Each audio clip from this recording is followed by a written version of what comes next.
मुसलमानों की देशभक्ति पे आप सवाल उठाते हैं।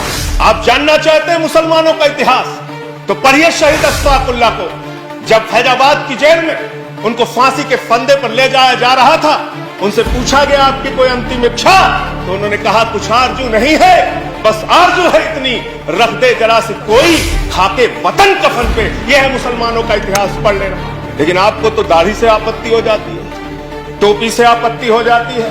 अच्छा हुआ आप 1857 में नहीं थे, वरना दाढ़ी रखा कर जिन उलेमाओं ने अंग्रेजों के खिलाफ लड़ते हुए अपने सर कटवाए, उनके बलिदान को आप शर्मिंदा करते। बहादुर शाह जफर के इतिहास को पढ़ लेना। उनके बेटों का सर कटवा के रंगून की जेल में उनके सामने रखा गया। मानव अंग्रेज के पुलिस अफसर बहादुर शाह जफर को गिरफ्तार करने के लिए आए थे, तो उनका मजाक उड़ाते हुए उन्होंने कहा कि दमदमे में दम नहीं, अब खैर मांगो जान की, ऐ जफर ठंडी हुई शमशीर हिंदुस्तान की। तो उस बहादुर शाह जफर ने अंग्रेज अफसर को जवाब दिया था कि गाजियों में पू रहेगी, जब तलक ईमान की तख्त लंदन तक चलेगी। देख हिंदुस्तान की, हिंदुस्तान के मुसलमानों के इतिहास को पढ़िए, के प्रति आपके मन में सम्मान पैदा होगा। मुसलमानों की देशभक्ति पे आप सवाल उठाते हैं, और कुछ लोग ऐसी टिप्पणी भी करते हैं जो मेरी समझ में नहीं आता। मैं अन्ना जी के आंदोलन के मंच का संचालन कर रहा था मान्यवर। मेवात से एक मुस्लिम लड़की उस मंच के संचालन के दौरान कही कि उसने कहा कि मैं समर्थन देने आई हूं, भाषण देना चाहती हूं। भाषण जब उसने समाप्त किया उस मुस्लिम लड़की ने, तो उसने कहा भारत माता की जय, भारत माता की जय, वंदे मातरम। और मैं उस विचारधारा से सहमत नहीं हूं। मेरा इस्लाम इतना कमजोर नहीं कि वो वंदे मातरम कहने से खत्म हो जाए। इस तरह की सोच के लोग हिंदुस्तान में रहते हैं। मैं जिस सुल्तानपुर के छोटे से शहर में काम करता था, वहां मेरे साथ शमशाद भाई काम करते थे। बहुत आपसे ज्यादा तेज भारत माता की जय वो लगा सकते हैं, वंदे मातरम लगा सकते हैं। आप आज इस नए भारत में कर क्या रहे हैं? झारखंड में क्या हुआ मान्यवर? चोरी के आरोप में एक आदमी को पीट पीट के मार दिया गया, इसलिए कि वो मुसलमान था, एक वर्ग विशेष से था। क्या इसकी चिंता इस सदन को नहीं होनी चाहिए? क्या धर्म के नाम पे इस देश के अंदर बंटवारे चलते रहेंगे? ये विविधता में एकता वाला देश है। यहाँ पे सभी धर्म, सभी जाति, सभी वर्ग के लोगों को सम्मान से रहने का हक है। लेकिन आपको तो दाढ़ी से आपत्ति हो जाती है, टोपी से आपत्ति हो जाती है।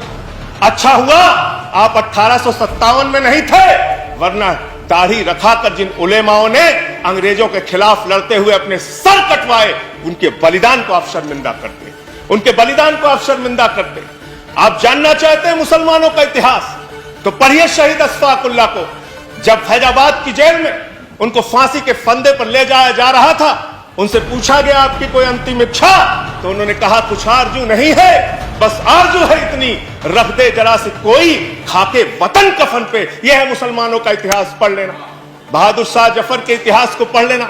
उनके बेटों का सर कटवा के रंगून की जेल में उनके सामने रखा गया। मान्यवर पुलिस के, अंग्रेज के पुलिस अफसर बहादुर शाह जफर को गिरफ्तार करने के लिए आए थे, तो उनका मजाक उड़ाते हुए उन्होंने कहा कि उनका मजाक उड़ाते हुए कहा कि दमदमे में दम नहीं, अब खैर मांगो जान की, ऐ जफर ठंडी हुई शमशीर हिंदुस्तान की। तो उस बहादुर शाह जफर ने अंग्रेज अफसर को जवाब दिया था कि गाजियों में पू रहेगी, जब तलक ईमान की तख्त लंदन तक चलेगी। देख हिंदुस्तान की, हिंदुस्तान के मुसलमानों के इतिहास को पढ़िए, तो उनके प्रति आपके मन में सम्मान पैदा होगा।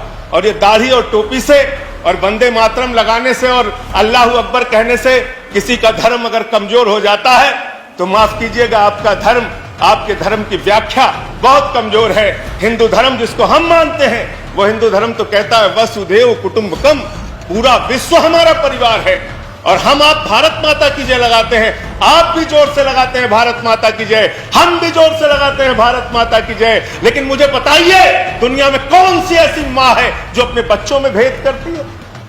दलित बच्चे को अलग निगाह से देखेगी, मुसलमान बच्चे को अलग निगाह से देखेगी, पिछड़े बच्चे को अलग निगाह से देखेगी, सिख बच्चे को अलग निगाह से देखेगी। अरे माँ तो वो माँ होती है जो अपने कमजोर बच्चों का ज्यादा ख्याल रखती है। भारत माता की जय लगाना है तो दिल से लगाइए। पूरे हिंदुस्तान में रहने वाले 130 करोड़ हिंदुस्तानियों का साथ दीजिए, तब इस देश का विकास होगा।